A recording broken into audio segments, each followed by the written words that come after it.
Hello guys, this is Hitesh Vati and this is a tutorial video of problem C, random events, code forces round 689 division 2.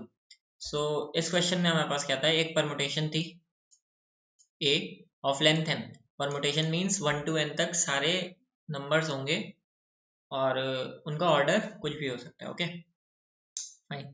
Now Ron's permutation is subjected to m experiments. तो उस permutation में m experiments होंगे which will be of type RIPI. RI क्या है? Prefix की length. ठीक है, prefix की लेंथ मतलब ये मान लो RI की वैल्यू 3 तो ये 3. PI क्या है? प्रोबेबिलिटी. प्रोबेबिलिटी किस चीज की? कि PI is the probability such that जो फर्स्ट RI एलिमेंट्स हैं वो असेंडिंग ऑर्डर में सॉर्टेड हो जाएंगे. Okay fine. So question was थोड़ा डिफरेंट टाइप का था. ठीक है, we have to determine the probability of the permutation becoming completely sorted in ascending order of m experiments. ठीक है, तो हमें ये बताना है कि हम आफ्टर परफॉर्मिंग m experiments हमारी एरे सॉर्टेड हो जाएगी, इसकी प्रोबेबिलिटी क्या है. ठीक है, ओके. इनने एक एग्जांपल भी दे रखा है कि अगर एक ऑपरेशन 0.6 है तो 3 ऑपरेशंस परफॉर्म करके, ठीक है, 3 ऑपरेशंस परफॉर्म करके तुम फर्स्ट 3 एलिमेंट्स को सॉर्ट कर सकते हो. उसकी वैल्यू फिर क्या हो जाएगा 1 to 4. ठीक है, और इसकी प्रोबेबिलिटी 60% है. फाइन, ऐसा होगा, इसकी प्रोबेबिलिटी 60% ही है. ठीक है, तो ये जो 60% प्रोबेबिलिटी है ना, अभी तो तुम्हारा इस ऑपरेशन में ऐसा हो गया, बट जब तुम नेक्स्ट ऑपरेशन परफॉर्म करोगे, मान लो अभी तुमने 3 नंबर्स को सॉर्ट कर दिया और 0.6% प्रोबेबिलिटी थी कि ये हो गए. ठीक है, अब मान लो तुम आगे के 5 एलिमेंट्स को सॉर्ट कर रहे हो. ठीक है, 5 एलिमेंट्स को सॉर्ट करने का मतलब है, और 5 एलिमेंट्स की कुछ प्रोबेबिलिटी है 0.5. ओके, तो ये जो 0.6 प्रोबेबिलिटी है ये वहां पर उन एलिमेंट्स को अफेक्ट करेगी. कैसे? क्योंकि तुम्हारे जो प्रीवियस एलिमेंट्स हैं वो ऑलरेडी सॉर्टेड है कि नहीं, इस तरीके से. ठीक है, तो आई होप कि समझ में आ गया होगा कि जो ये 60% का इफेक्ट है ये नेक्स्ट ऑपरेशंस में लगेगा, क्योंकि मैंने बता दिया कि जब ये इसके चांसेस 60% है कि ये सॉर्टेड है. ठीक है, असेंडिंग ऑर्डर में. अब जब तुम नेक्स्ट परफॉर्म कर रहे हो मान लो 5 लेंथ में, तो जो प्रीवियस वाले ऑपरेशंस थे उसके 1.1 माइनस 0.6 था. ठीक है, 0.4% प्रोबेबिलिटी थी कि जो शुरुआती एरे है वो अनसॉर्टेड है, तो टोटल प्रोबेबिलिटी में ये मल्टीप्लाई होगी. ठीक है, जो रॉन्ग होने की प्रोबेबिलिटी नेगेटिव प्रोबेबिलिटी है. ठीक है, तो थोड़ी सी प्रोबेबिलिटी आनी चाहिए, मुझे भी बहुत ज्यादा नहीं आती. ठीक है फाइन.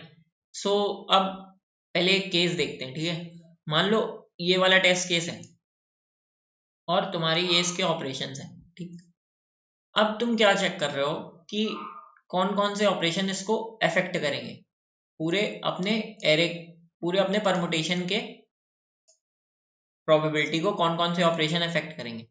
ये कैसे चेक करोगे तुम? तुम्हारा जो 4 5 6 है ये एलिमेंट्स ऑलरेडी सॉर्टेड है. ठीक है, तो तुम्हें अब सॉर्ट कितने करने हैं? 3 लेंथ के. ओके, तो मिनिमम जो तुम्हारा प्रीफिक्स है वो 3 होना चाहिए. ठीक है, अगर उससे कम में तुम सॉर्टिंग ऑपरेशन परफॉर्म कर रहे हो तो ऑब्वियसली क्या होगा, वो तुम्हारी एरे को अफेक्ट नहीं करेगा, एरे के सॉर्टेड होने की प्रोबेबिलिटी को. जैसे ये वाला ऑपरेशन है 2 0.4, तुम इन दोनों में बस परफॉर्म कर रहे हो. ठीक है, तो तुम्हारी जो एरे है वो इन दोनों में ऑपरेशन करके सॉर्टेड नहीं हो सकती, ऑब्वियस है.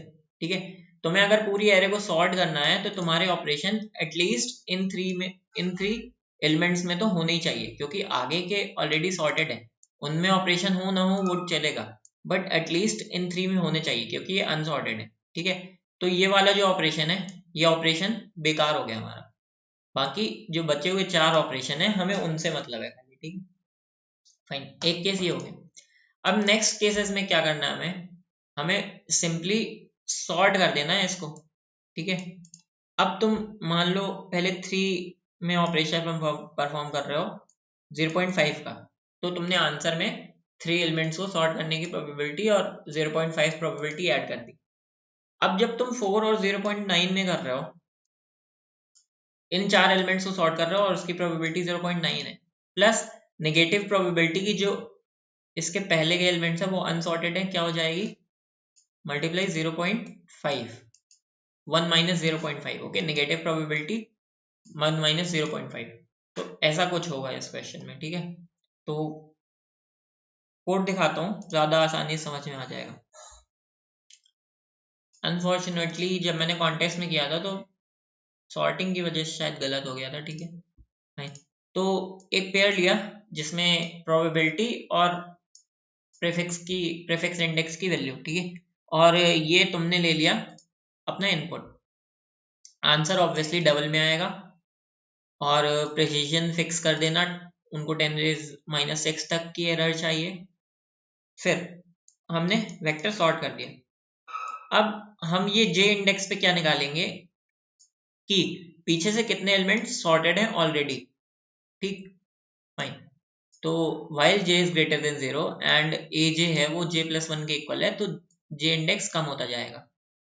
तो हमारे पास जे में क्या वैल्यू आ गई, हमारे पास जे में वैल्यू आ गई 4। हमारे पास 4 इंडेक्स तक, 4 इंडेक्स के आगे के सॉर्टेड है, फाइन। अब हमने क्या लिया, x एक वेरिएबल है जिसकी वैल्यू इनिशियली 1 है। अब तुम सारे ऑपरेशंस में इटरेट करोगे, जहां पर भी जो इंडेक्स है वो तुम्हारे जे से कम है, उससे तुम्हें मतलब नहीं है, वहां पे तो तुम कंटिन्यू कर दोगे, उसकी प्रोबेबिलिटी तुम्हारी आंसर प्रोबेबिलिटी को इफेक्ट नहीं करेगी, ये मैंने बता दिया, ठीक।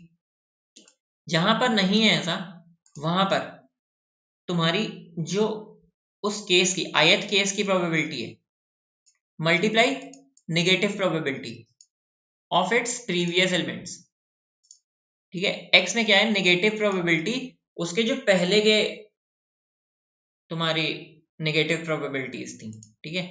फिर x की वैल्यू तुम अपडेट करते जाओगे किससे, 1 minus V of I dot second से, और प्रोबेबिलिटी सारी नेगेटिव प्रोबेबिलिटीज का मल्टीप्लाई होगा। ये चीज प्रोबेबिलिटी अगर थोड़ी सी अच्छी होगी तो समझ में आ जाएगी, ठीक है। तुम सिंपली क्या कर रहे हो, तुम अगर ith एलिमेंट पे हो तो तुम्हें यहाँ पे इस ऑपरेशन की प्रोबेबिलिटी कैसे आंसर में ऐड होगी, इसकी खुद की प्रोबेबिलिटी मल्टीप्लाई सारी नेगेटिव प्रोबेबिलिटीज जो इसके पहले की हैं, ठीक है।